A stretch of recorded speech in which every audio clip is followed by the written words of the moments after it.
Hello everyone, हम analysis of financial statements देख रहे हैं और आज के इस लेक्चर में हम आपके टेक्स्ट बुक में से कैश फ्लो स्टेटमेंट वाला प्रॉब्लम सॉल्व करने वाले हैं। तो लेट्स गेट स्टार्टेड। देखिए, आपके टेक्स्ट बुक में से है पेज नंबर 379 पे क्वेश्चन नंबर 10। क्वेश्चन नंबर 9 मैंने इसके पहले वाले लेक्चर में डिटेल में डिस्कस किया था, वो हमने वहां सॉल्व किया है। आज हम क्वेश्चन नंबर 10 डिटेल में सॉल्व करेंगे, ठीक है। तो let us look at the question here. From the following balance sheet of Kunal Traders, prepare cash flow statement. हमें 2 साल के अमाउंट्स दिए गए हैं बैलेंस शीट में and we have to prepare cash flow statement. ठीक है, so cash flow statement का इस तरह से हम फॉर्मेट बना लेंगे and here I am going to write down the heading cash flow statement for the year ended 31st March 18. Okay, अभी हमने देखा हुआ है कैश फ्लो स्टेटमेंट क्यों बनाते हैं हम लोग, because we want to understand that profit figure से कैश के फिगर तक कैसे पहुंचते हैं। ठीक है, सो हमारा starting point will be your net profit. So profit is what? Cash flow from operating activities.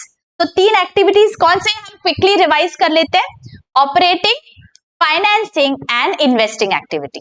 Operating activity वो होती है जो हम बिजनेस चलाते वक्त जो भी इनफ्लो या आउटफ्लो होगा वो हम ऑपरेटिंग एक्टिविटीज में लिखेंगे।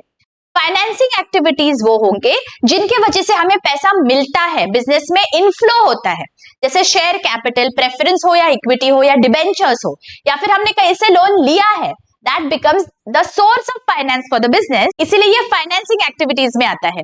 And investing activities are the application of funds by the business, that is fixed assets and investment. ये सब हमारा 3 हमने कैटेगरीज में बहुत डिटेल में हमने स्टडी कर लिया था पहले वाले लेक्चर में। अगर किसी ने नहीं देखा है, go through that lecture, cash flow statement से रिलेटेड सारे डाउट्स आपके क्लियर हो जाएंगे। ठीक है, यहाँ पे now let us solve this problem. तो यहाँ पे मैं सबसे पहले लिखूंगी cash flow from operating activities. Operating activities, ठीक है। स्टार्टिंग पॉइंट क्या है हमारा? Net profit. कहां से मिलेगा नेट प्रॉफिट? पिछले साल और इस साल के प्रॉफिट के फिगर्स को हमें माइनस करना है। तो बैलेंस शीट में जाएंगे और ये जो प्रॉफिट एंड लॉस में दिया गया है इसका जो भी इंक्रीज या डिक्रीज है that is going to be our profit और लॉस फॉर दिस ईयर। अगर इंक्रीज है there is an increase of 13,000। ठीक है, इस साल 23,000 दिख रहा है लेकिन पिछले साल 10,000 था, मतलब 13,000 से इंक्रीज हो गया मेरा प्रॉफिट एंड लॉस अकाउंट का बैलेंस, राइट। इसका मतलब इस साल 13,000 प्रॉफिट हुआ होगा, राइट। इसीलिए तो मेरा प्रॉफिट एंड लॉस अकाउंट का बैलेंस बढ़ गया, 13,000 प्रॉफिट हो गया। ओके, इसमें हम क्या करते हैं, अगर कुछ नॉन कैश या नॉन ऑपरेटिंग इनकम या एक्सपेंस होगा वो हम ऐड या लेस करेंगे, लेकिन यहाँ पे हमें कोई डिटेल्स नहीं दिए गए तो हम डायरेक्टली वर्किंग कैपिटल चेंजेस की ओर बढ़ते हैं। ठीक है, सो यहां पे हम लिख देंगे चेंजेस इन वर्किंग कैपिटल।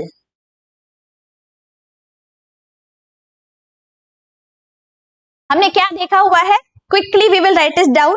हमने देखा है अगर हमारी करंट लायबिलिटीज इंक्रीज होती है तो हमें ऐड करना है, और अगर करंट लायबिलिटीज डिक्रीज होती है तो मुझे माइनस करना है, राइट। और इसका ऑपोजिट होगा अगर हम करंट एसेट्स देख रहे हैं तो अगर मेरे करंट एसेट्स डिक्रीज हो रहे हैं तो मैं ऐड करूंगी, और मेरे करंट एसेट्स इंक्रीज हो रहे हैं तो मैं माइनस करूंगी, राइट। ये आपको याद आ रहा है, पिछले लेक्चर में हमने देखा था, डिटेल में लॉजिक समझा था इसका।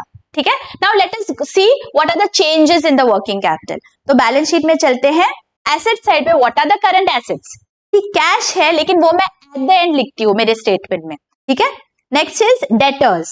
Debtors is my current assets.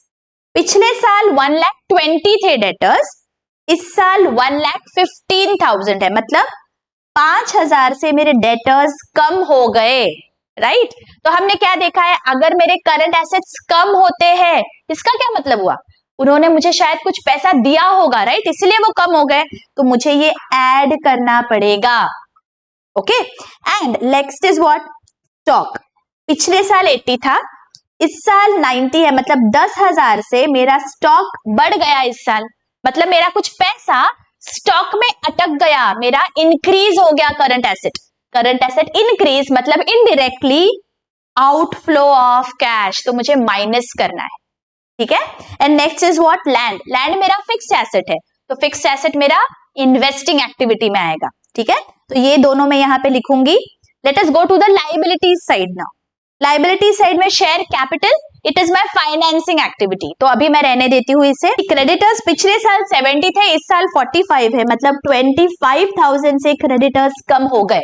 Creditors कम कैसे होते हैं, हमने शायद उन्हें पैसा दिया होगा, राइट, इसीलिए कम हो गए, तो हमें क्या करना पड़ेगा, माइनस करना पड़ेगा। Are you all getting this? तो अभी बस we have to jot this down in our statement. तो यहाँ पे हम क्या लिखेंगे, चेंजेस इन वर्किंग कैपिटल में सबसे पहला क्या है, यहाँ पे देखो क्रेडिटर्स हमारे डिक्रीज हुए हैं, तो मैं यहाँ पे कर दूंगी less decrease in creditors -25,000। Alright, asset side पे क्या है, डेटर्स में डिक्रीज है, तो ऐड करना होगा, तो मैं यहां पे लिख देती हूं add decrease in debtors 5,000। Okay, and next is stock. Stock में इंक्रीज है, तो माइनस करना होगा, तो again less increase in stock 10,000। Okay, तो लेट अस सी हमारा नेट कैश क्या आ रहा है, यहां पे net cash flow from operations कितना आएगा, देखो 13 + 5 -25 -10, ये आ रहा है -17,000, ठीक है। अभी हम क्या देखेंगे, cash flow from investing activities.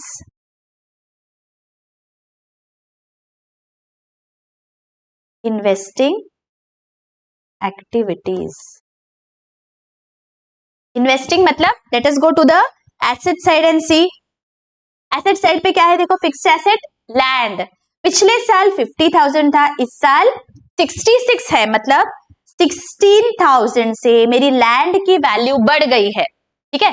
अगर बढ़ गई इसका मतलब मैंने लैंड खरीदा है या बेचा है, मैंने लैंड खरीदा होगा, राइट, इसीलिए तो वैल्यू बढ़ गई। अगर मैंने फिक्स एसेट खरीदा तो मेरा कैश इनफ्लो है या आउटफ्लो है, कैश आउटफ्लो है, सो यहां पे मैं 16,000 माइनस करूंगी। I have to write here purchase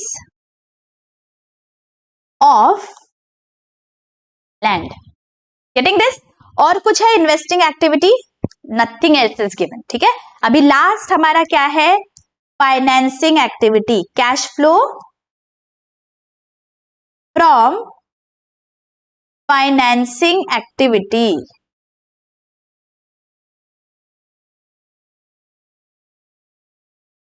financing मतलब जहां से पैसा आता है। So let us go to the liability side and see. देखो शेयर कैपिटल 2 लाख था पिछले साल, इस साल 2,50,000 है, मतलब 50,000 से मेरा शेयर कैपिटल बढ़ गया, मतलब मैंने शायद शेयर्स इशू किए होंगे तब जाके कैपिटल बढ़ा, राइट।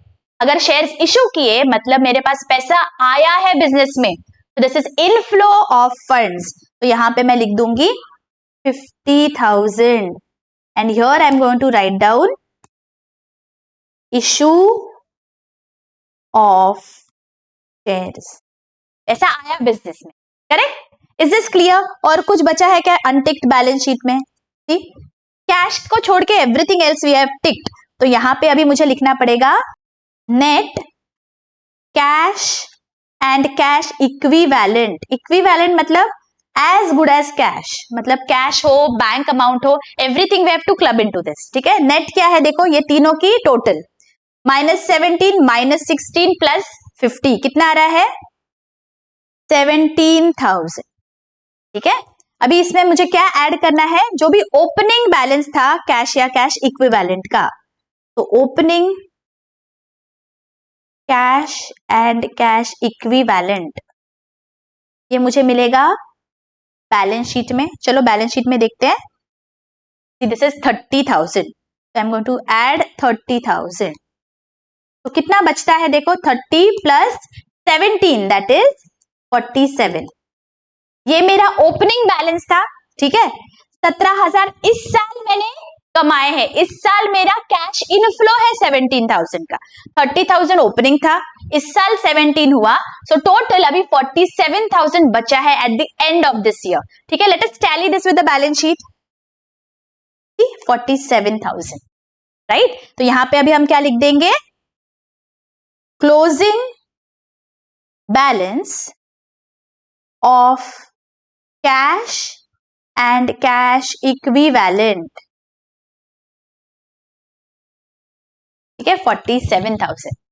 Getting it. देखिए हमने स्टार्टिंग पॉइंट हमारा था प्रॉफिट 13,000 है इस साल, लेकिन कैश में 47,000 दिख रहा है। वो क्यों दिख रहा है ये हमने यहां पे एक्सप्लेन किया है ये स्टेटमेंट से। Getting it. So this is our cash flow statement. I hope ये बहुत ही क्लियरली समझ गया है बच्चों। आपको बहुत बेसिक कैश फ्लो स्टेटमेंट है, तो अगर एग्जाम में आता है जरूर अटेम्प्ट करिए। ये मार्क्स आपके हाथ के हैं, आपको ज्यादा कैलकुलेशन की जरूरत नहीं है, बस आपके बेसिक कॉन्सेप्ट्स क्लियर होने चाहिए। जो 3 एक्टिविटीज है, ऑपरेटिंग, इन्वेस्टिंग एंड फाइनेंसिंग, ये आपको पता होने चाहिए। So this will become extremely easy for you, ठीक है। आई होप ये बहुत ही अच्छी से समझ गया है। अगर बहुत अच्छी से समझ गया है, do hit the like button और जरूर कमेंट करके मुझे बताइए। मैं आपका पूरा पोर्शन कंप्लीट करने वाली हूँ बच्चों, and then we are also going to take revision lectures. तो do stay tuned with me. और अगर अभी तक सब्सक्राइब नहीं किया है, what are you waiting for? Subscribe करिए, hit the bell icon so that new lectures के नोटिफिकेशंस आपको आते रहेंगे, और आपके फ्रेंड्स और फैमिली में भी शेयर करिए। मिलती हूँ आपको अगले वीडियो में। Till then take care, bye bye.